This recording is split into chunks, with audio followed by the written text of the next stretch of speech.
Soja dọn xong bánh rồi, con trai lớn lại giục cô rửa chén. Soja không chịu làm, cô nói mệt rồi, muốn nghỉ. Con trai lớn cảnh cáo Soja đừng giở trò, nếu không anh ta sẽ không bỏ qua. Trước thái độ cứng rắn đó, Soja đành đồng ý rửa chén. Trong lúc rửa chén, cô vẫn lẩm bẩm tức tối, nhất định sẽ khiến con trai lớn phải trả giá. Rửa xong đống chén, Soja bất ngờ làm con trai lớn ngã xuống. Con trai lớn choáng váng không kịp phản ứng, anh ta ôm đầu nằm dưới đất. Soja còn tiếp tục gây sự thêm.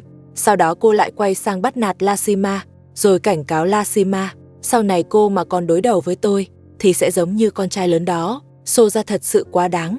Ông bố chồng nghe thấy tiếng động liền chạy tới. Ông thấy con trai lớn nằm dưới đất kêu đau, liền hỏi Soja xảy ra chuyện gì. Soja nói là con trai lớn tự chuốc lấy, ai bảo anh ta bắt cô rửa chén. Cô còn nói nếu anh ta còn bắt cô làm việc, cô sẽ còn sửa anh ta nữa. Ông bố chồng nghe xong vô cùng tức giận, đuổi theo để dạy dỗ Soja, nhưng Soja lại quay sang gây chuyện với Lashima. Soja nói con trai lớn chỉ giả vờ thôi, rồi cô lại quay sang gây sự với anh ta. Con trai lớn lại bị cô xô ngã lần nữa. Lashima bảo Soja đừng quá lấn tới. Soja định gây chuyện tiếp, may mà ông bố chồng kịp ngăn lại. Con trai lớn ôm đầu, gọi ông bố chồng qua xem giúp, hỏi có bị chảy máu không. Ông bố chồng vừa quay người, Soja lại ném đồ về phía Lashima. Ông bố chồng đứng sững lại, không biết nên lo cho ai trước. Ông xem qua đầu con trai lớn, rồi quay sang trách Soja sao lại làm quá vậy. Nhưng Soja chẳng thấy mình sai. Soja chạy vội ra khỏi bếp, rồi lao thẳng ra sân. Ông bố chồng không đuổi kịp. Soja còn đứng ngoài lớn tiếng thách thức, bảo ông tiếp tục đuổi theo. Ông bố chồng lại chạy ra, nhưng Soja lại chạy mất. Biết mình không đuổi kịp, ông bố chồng quay vào gọi con trai lớn, bảo anh ta vào bếp rửa qua, xem có chảy xước gì không. Soja lại quay trở vào, tiếp tục gọi ông bố chồng ra đuổi theo cô. Nhưng ông bố chồng chỉ lo cho con trai lớn, không rảnh để ý Soja. Thế là Soja lại quay sang gây sự với Lashima đang nằm đó. Đầu con trai lớn bị sưng lên, anh ta không chịu nổi nữa, ôm đầu ra ngoài tìm Soja nói chuyện. Ông bố chồng cũng đi theo, không biết ông sẽ đứng về phía ai đây. Soja đứng ở cửa kho, định trốn vào trong. Con trai lớn ném đồ về phía cô, Soja liền chui vào kho. Con trai lớn đuổi theo, tiếp tục ném đồ vào trong kho. Vừa ném anh ta vừa trách Soja quá vô tình, sao lại ra tay nặng với anh ta như vậy. Đầu con trai lớn lại đau nhói, anh ta muốn vào phòng khách nghỉ, nhưng lại không cam lòng. Cuối cùng anh ta vẫn quay lại ném tiếp, rồi anh ta định khóa Soja trong kho, không cho ra gây chuyện nữa. Xử lý xong, con trai lớn đi vào phòng ngủ. Ông bố chồng cũng muốn dằn mặt Soja, nên đi vào kho trị cô. Con trai lớn còn nói, ông bố chồng đừng mềm lòng, cứ nghiêm khắc một chút. Ông bố chồng nói với Soja, nếu cô làm con trai lớn bị nặng hơn, sau này ai nuôi cả nhà, mà với cái đầu của nó, cũng chẳng khôn hơn ai là mấy. Biết đâu bị cô dằn mặt vài lần, nó lại tỉnh ra cũng nên. Ông bố chồng trách Soja không nên làm vậy với con trai lớn. Soja nói, thật ra tôi cũng không định làm anh ta bị vậy, chỉ là tôi lỡ tay thôi, lần sau tôi sẽ không như vậy nữa. Ông bố chồng bảo Soja đi xem con trai lớn thế nào, tiện xin lỗi anh ta luôn. Soja dù không muốn lắm, nhưng vẫn sợ bị ông bố chồng phạt, nên ném đồ xuống đất, rồi đi vào phòng khách. Con trai lớn thấy Soja bước vào, liền ném đồ về phía cô, bảo cô quay lại kho đi. Soja nói, cô không vào kho.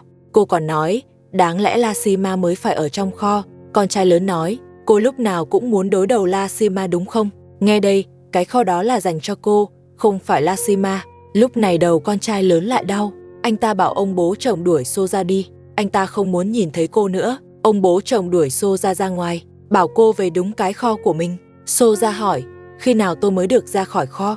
Ông bố chồng nói, ông không quyết được, khi nào con trai lớn đồng ý thì mới cho cô ra.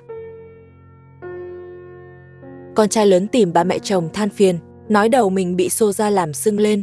Anh ta cực kỳ ghét Soja, anh ta muốn đưa Soja đi xử lý, nên mong bà mẹ chồng giúp. Bà mẹ chồng nói, cậu tưởng tôi không muốn đuổi Soja sao? Cô ta không làm việc nhà, không nấu ăn, giờ còn bắt tôi hầu hạ nữa. Con trai lớn nói, nếu bà mẹ chồng đã đồng ý, thì anh ta sẽ tìm cơ hội, gọi cảnh sát tới xử lý, nhờ họ đưa Soja đi. Nhưng bà mẹ chồng nói, tôi đồng ý cũng không có tác dụng, cậu phải bàn với ông bố chồng trước, nếu ông bố chồng không đồng ý, thì cũng không làm gì được Soja đâu. Con trai lớn nói với bà mẹ chồng, ông bố chồng không cho Soja đi, là vì cặp sinh đôi không ai chăm, chỉ cần bà mẹ chồng chịu chăm cặp sinh đôi, anh ta sẽ đi nói chuyện lại với ông bố chồng. Bà mẹ chồng nói, cậu muốn tôi kiệt sức à? bảo tôi chăm cặp sinh đôi, tôi chịu sao nổi chứ.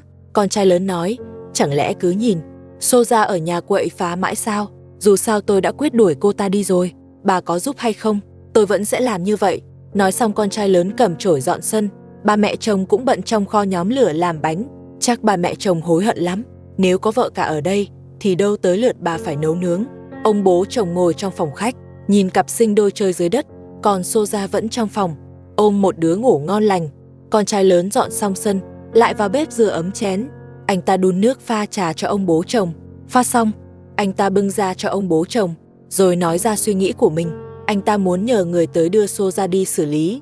Ông bố chồng nói, không có ông cho phép thì con trai lớn không được làm vậy. Con trai lớn tức đến trợn mắt, xem ra muốn đuổi Soja đi, chỉ có thể chờ lúc ông bố chồng không ở nhà. Anh ta lại lấy chuối trong tủ lạnh ra, một quả đưa cho con trai mình là Lee Min Ho, quả còn lại thì cắt nhỏ để trong đĩa, đưa cho cặp sinh đôi. Dù cặp sinh đôi không phải con ruột của con trai lớn, vì dù sau đó cũng là con của Abu.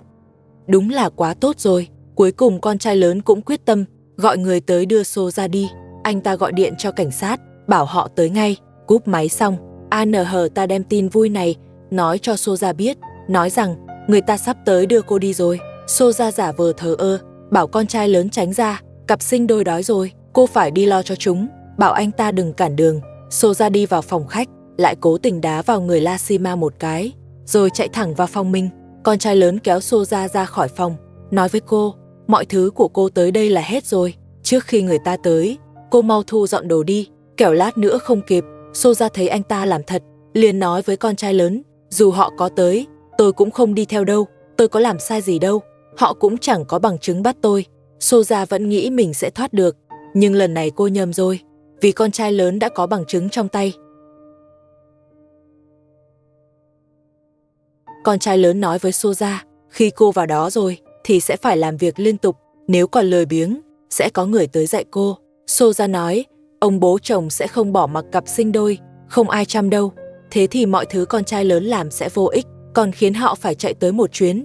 Con trai lớn nói, cô đi rồi thì sẽ có người chăm cặp sinh đôi.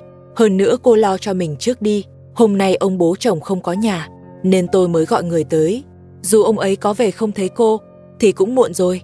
Nghe xong, Soja bắt đầu sợ thật, cô định chạy về phòng, ôm cặp sinh đôi để làm lá chắn, nhưng con trai lớn liên tục chặn lại, không cho cô vào phòng. Đúng lúc đó, cảnh sát tới, con trai lớn chạy ra mở cửa, nói Soja đã làm rất nhiều chuyện quá đáng, khiến cả nhà đều bị ảnh hưởng. Anh ta mong họ đưa Soja đi xử lý, để cô nhận hậu quả đúng với những gì đã gây ra. Soja bị đưa đi rồi, trong nhà cuối cùng cũng yên ổn hơn. Con trai lớn nói với Lasima, giờ không còn ai quấy rầy nữa, bảo cô cứ yên tâm dưỡng thương. Lasima nói, ngày nào cũng nằm như vậy, làm cổ cô bắt đầu đau. Cô nghĩ nếu ngồi dậy được, chắc sẽ dễ chịu hơn. Con trai lớn nói, anh vẫn chưa vay được tiền để mua xe lăn cho Lasima, nên cô chỉ có thể tạm nằm vậy. Cố gắng chịu thêm vài ngày, nếu quá khó chịu thì xoay người cử động nhẹ, để cổ đỡ đau hơn. Lasima nói, giờ Soja không còn ở nhà, cô có thể tự lo cho mình rồi, bảo con trai lớn nên ra ngoài kiếm việc. Con trai lớn nói, anh cũng muốn đi làm, nhưng cặp sinh đôi không ai trông, nên anh phải ở nhà chăm chúng. Anh còn bảo Lasima đừng nghĩ nhiều, đợi cô khỏe lại, thì mọi khó khăn sẽ dần qua thôi. Bà mẹ chồng bế một đứa sinh đôi khác, ngồi phòng khách lẩm bẩm than phiền. Bà nói mình tuổi lớn rồi, mà còn phải trông trẻ, chẳng ai biết thương bà cả. Con trai lớn nói, dù mệt một chút, cũng còn hơn để Soja ở nhà làm loạn.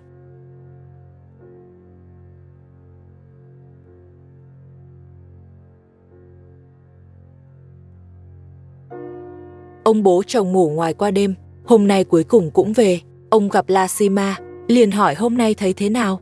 Bà mẹ chồng hỏi, ông bố chồng hôm qua đi đâu? Ông bố chồng nói, ông đi trò chuyện với mấy anh em, tối muộn quá nên ngủ nhờ nhà họ. Bà mẹ chồng bảo ông dẫn bà đi gặp họ, để bà hỏi xem có đúng không. Ông bố chồng vừa định giải thích, thì con trai lớn bước tới bắt tay ông. Anh có chuyện muốn nói riêng. Ông bố chồng bảo bà mẹ chồng đừng ngồi đó nữa, ông đang khát rồi, bảo bà đi đun nước pha trà. Ông muốn nói chuyện với con trai lớn.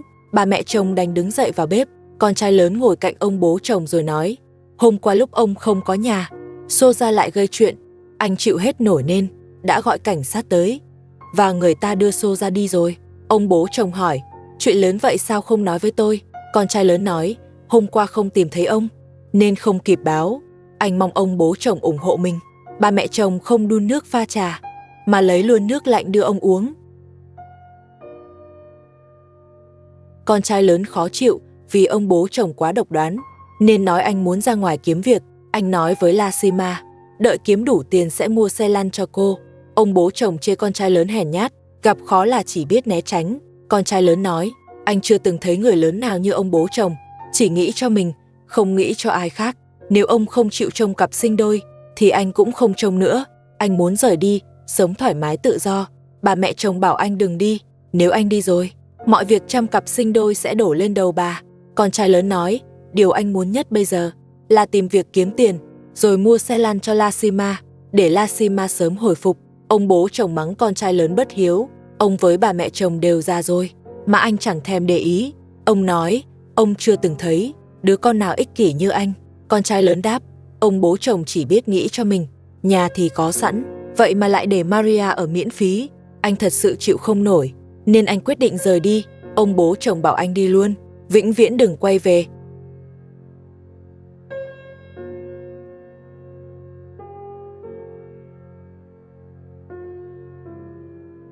Bà mẹ chồng vội chạy theo, bảo ông bố chồng là chủ nhà, khuyên anh đừng đối đầu với ông. Con trai lớn nói, chuyện căn nhà này đã khiến cả nhà không sống nổi nữa. Vậy mà ông bố chồng còn làm ngơ, anh không thể chấp nhận được, nên anh vẫn muốn đi. Bà mẹ chồng kéo hành lý từ tay anh lại. Con trai lớn bảo bà đừng cản. Bà mẹ chồng nói, hôm qua ông bố chồng đi đâu là tôi biết hết, tôi cũng không nói gì cả, anh cũng đừng hỏi nữa. Con trai lớn nói, anh thật sự không chịu nổi cách làm của ông bố chồng, nên anh chọn rời đi, dặn bà chăm sóc La Sima cho tốt. Ông bố chồng cũng đi ra, đẩy con trai lớn đi nhanh lên. Ông nói, ông đâu chỉ có mỗi một đứa con, ông còn có Abu nữa. Con trai lớn nói, chính vì cách làm của ông bố chồng, nên Abu mới bỏ nhà đi, bảo ông đi tìm Abu về mà chăm ông. Trong nhà giờ loạn hết rồi, tất cả đều do ông bố chồng gây ra. Nếu ông thấy mình đúng, thì cứ tiếp tục như vậy đi, còn anh sẽ không quan tâm nữa. Vì muốn sống thoải mái, ông bố chồng còn thúc con trai lớn đi nhanh, tốt nhất đừng quay lại. Bà mẹ chồng giữ chặt không cho anh đi, nói anh đi rồi thì bà biết làm sao. Con trai lớn nói, anh bắt buộc phải đi, dặn ba mẹ chồng chăm La Sima cho tốt, đợi anh kiếm được tiền sẽ quay về. Ông bố chồng bảo anh đừng lề mề nữa, đi thì đi nhanh, tốt nhất kiếm nhiều tiền mà về. Con trai lớn nói với ông, có kiếm được tiền tôi cũng không đưa ông đâu, bảo ông cứ tự sống kiểu của mình đi. Bà mẹ chồng vẫn níu anh không buông, nói La Sima còn nằm dưới đất cần người chăm, trong nhà còn tận 4 đứa trẻ. Anh đi rồi thì tụi nhỏ biết sao đây, bà già rồi, bà không lo nổi, bà cầu xin anh ở lại. Con trai lớn nói, bà lo không nổi thì còn có ông bố chồng, cứ để ông bố chồng trông lũ trẻ đi, bà chỉ cần chăm La Sima là được. Bà mẹ chồng nói, con trai lớn đang ép bà, anh không biết ông bố chồng là người thế nào sao, ông ấy sẽ không giúp tôi bất cứ việc gì đâu, anh mà đi rồi, La Sima càng khó hồi phục hơn, có khi còn không có nổi bữa ăn. Bà bảo con trai lớn cũng nên nghĩ cho La Sima. Con trai lớn nói, La Sima cần xe lăn, anh bắt buộc phải đi kiếm tiền mua cho cô. Nghe bà mẹ chồng khuyên nhủ, con trai lớn cũng hơi lung lay, vì anh đi rồi thì trong nhà sẽ càng khó khăn. Ông bố chồng thấy anh đang do dự, lại ra đuổi anh đi. Bà mẹ chồng trách ông bố chồng, ông bị sao vậy? Sao cứ phải làm khó con trai lớn? Ông bố chồng nói, phải để con trai lớn ra ngoài kiếm tiền, không thể ở nhà ăn không mãi được. Con trai lớn nói với ông bố chồng, cậu owner lúc nào ăn không ở không chứ? Tiền trong nhà trước giờ cũng là con đưa cho ông giữ mà. Giờ ông có tiền rồi lại quay sang nói vậy. Ông bố chồng bảo đừng nhắc chuyện cũ nữa, giục anh đi nhanh lên. Bà mẹ chồng giữ chặt hành lý của anh, không chịu buông. Con trai lớn tức quá, ngồi xổm một góc thở dài. Bà mẹ chồng tranh thủ xách hành lý của anh, đem vào phòng khách. Ông bố chồng lại bắt bà mẹ chồng đưa hành lý cho anh, giục anh mau rời khỏi nhà. Bà mẹ chồng không đưa, ông bố chồng liền giành lấy, rồi hất luôn hành lý xuống đất. Con trai lớn pha trà bưng tới, tính mời anh trai của Xô ra uống rồi rời đi, đừng nhắc chuyện Xô ra nữa. Nhưng anh trai của Xô ra tức quá, hất cả bộ ấm chén. Ông ta nói với con trai lớn, giờ cậu phải đưa La Sima đi đón Xô ra về ngay. Con trai lớn cũng bực không chịu nổi. Anh nói, La Sima còn đang nằm dưới đất, ít nhất phải dưỡng vài tháng. Anh không làm theo được. Anh còn nói với ông bố chồng, ông cũng đừng nghĩ tới chuyện đón Xô ra. Lần này phải để cô ta biết sợ, có như vậy sau này ra ngoài, cô ta mới thay đổi. Ông bố chồng nói, anh trai của Xô ra đã tới rồi, dù sao cũng nên nể mặt nhà ngoại. Anh trai đứng dậy nói với con trai lớn, ông ta sẽ thay Soja xin lỗi Lashima, mong Lashima tha thứ cho Soja. Nhưng con trai lớn nói, Lashima sẽ không chấp nhận lời xin lỗi đó. Anh còn bảo ông ta mau đi đi, đừng xen vào chuyện nhà họ nữa. Anh trai của Soja tức giận, sao cậu khó nói chuyện vậy? Cậu nhẫn tâm để Soja ở trong đó chịu khổ sao? Dù gì cô ấy cũng là vợ cậu mà. Con trai lớn nói, chính vì cô ta là vợ tôi, nên tôi mới muốn cô ta thay đổi. Anh trai của Soja định vào trong gặp Lashima, muốn trực tiếp xin lỗi cô, rồi kéo Lashima đi đón Soja. Nhưng con trai lớn kéo ông ta lại, không cho vào quấy rầy. Anh lại đuổi ông ta đi. Anh trai của Soja nói, nếu con trai lớn không nể mặt, thì ông ta cũng không khách sáo nữa. Con trai lớn bảo ông bố chồng nhìn đi, nhìn xem anh trai của Soja, cũng y như Soja vậy, hễ mở miệng là gây rối. Anh trai của Soja nói, là do con trai lớn vô lý trước, tạo một sao lại, để em gái ông ta bị đưa đi như vậy. Ông ta nói, nếu không cho vào gặp Lashima, thì con trai lớn tự đi gọi Lashima ra, để ông ta xin lỗi ở bên ngoài. Con trai lớn nói thẳng, nếu ông còn không chịu đi, tôi sẽ gọi cảnh sát tới, mời ông ra ngoài luôn. Anh trai của Soja lập tức dịu lại, nói chuyện đón Soja vẫn có thể bàn, không cần gọi cảnh sát làm gì. Nhưng con trai lớn nói chuyện này không bàn được. Anh trai của Soja hết cách, đành phải rời đi trước. Anh quay phim tốt bụng, mang sữa bột cho cặp sinh đôi. Con trai lớn cảm ơn anh ấy. Anh nói, anh quay phim đúng là giúp nhà anh kịp lúc. Sau đó con trai lớn cất sữa bột đi. Ông bố chồng vẫn sống kiểu như vua trong nhà. Ông bắt bà mẹ chồng chạy tới chạy lui, đun nước pha trà cho mình. Ông bố chồng quen được chăm sóc rồi. Nhà đã rối vậy, mà ngày nào ông cũng làm bộ làm tịch. Ở nhà thì ông hay tỏ vẻ cứng rắn, nhưng qua chỗ Maria lại như biến thành người khác, chỉ biết làm vừa lòng Maria thôi. Uống trà xong, ông bố chồng lại sai bà mẹ chồng mau đi nấu cơm, vì hôm nay ông còn phải ra ngoài có việc. Bà mẹ chồng vào bếp nấu ăn, ông bố chồng cũng vào phòng thay đồ, mặc bộ vest ông thích nhất rồi bước ra. Con trai lớn thấy ông mặc vest thì hỏi, ông đi đâu vậy? Ông bố chồng nói, hôm nay ông hẹn mấy người anh em ra ngoài ngồi nói chuyện. Ông dặn con trai lớn ở nhà chăm cặp sinh đôi cho tốt. Bà mẹ chồng cũng nấu cơm xong, bưng ra cho ông bố chồng ăn.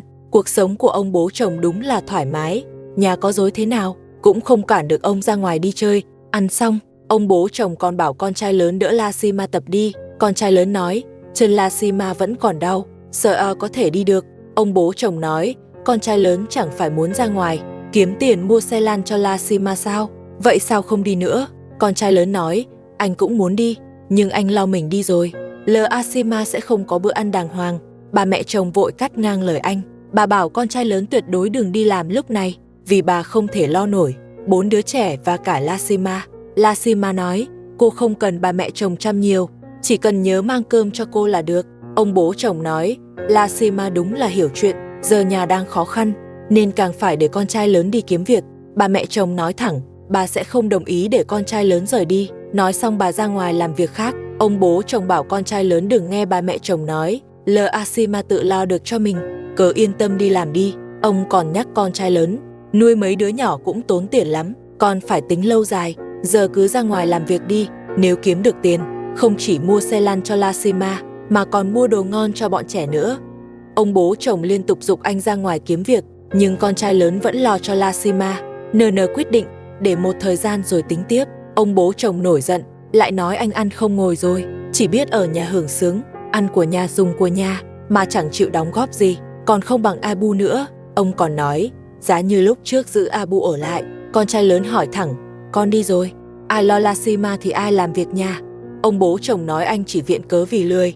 Con trai lớn nhìn ông rồi nói, ông chỉ muốn con đón Soja về đúng không?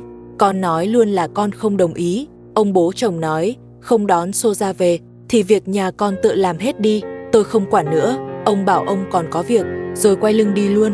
Con trai lớn hỏi ông đi đâu? Ông bố chồng nói, ông đi gặp bạn thân nói chuyện, không muốn ở nhà nữa. Con trai lớn hỏi ông khi nào về? Ông bố chồng nói, về hay không liên quan gì tới con, bảo anh đừng quản ông. Con trai lớn nói, ông ra ngoài cho khuây khỏa thì được, nhưng cũng nên nói rõ lúc nào về. Ông bố chồng nói, chơi mệt thì tự về, bảo anh khỏi cần đợi ăn cơm.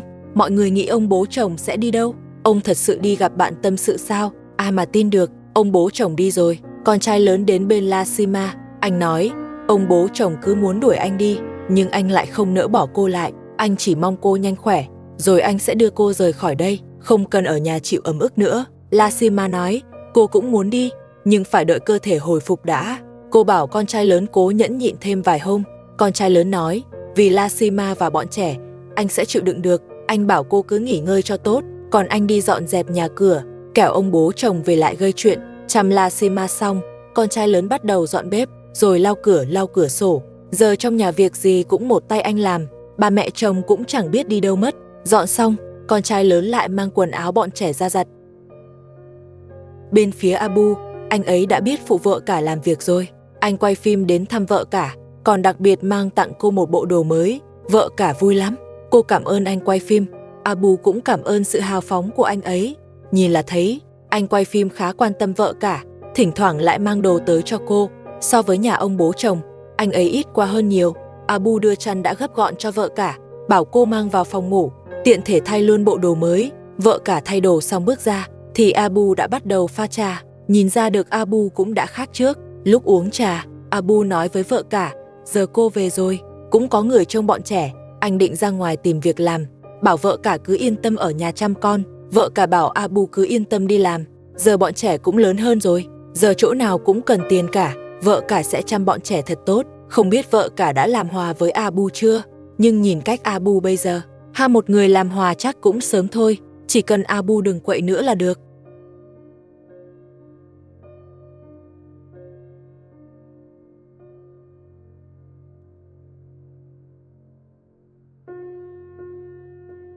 Uống trà xong, vợ cả dọn dẹp trong bếp, Abu cũng qua phụ giúp. Anh cầm chổi định quét nhà. Anh nói với vợ cả là anh sắp ra ngoài đi làm, muốn vợ cả nấu cho anh một bữa ngon, ăn xong anh sẽ đi làm luôn. Vợ cả nói, nhà không có gì ngon, bánh nướng cũng hết rồi, nhưng cô có thể làm bánh mì cho Abu ăn tạm, cho Abu đỡ đói là được. Đợi Abu kiếm được tiền rồi, cô sẽ làm đồ ngon sau. Abu cũng đồng ý. Abu quét dọn xong, rồi gom rác mang ra ngoài đổ. Vợ cả lại sắp xếp cho anh giúp bọn trẻ, chải tóc cho tụi nhỏ trước khi anh đi, coi như gần gũi với con thêm chút. Vợ cả bận làm việc khác ngoài sân. Abu chải tóc xong cho bọn trẻ, thì ra ngoài tìm vợ cả. Anh giục cô nấu cơm. Vợ cả nói, đợi cô làm xong việc đang dang dở đã, bảo Abu vào phòng khách nghỉ trước. Nhưng Abu nói anh không mệt, rồi cũng phụ vợ cả dọn sân luôn. Thật ra, ông bố chồng mới là người gây chuyện nhiều nhất nhà. Từ nhà Maria về xong, hôm nay ông bắt đầu ép con trai lớn rời đi, còn bắt anh đưa cả Lassima đang ốm đi cùng nữa.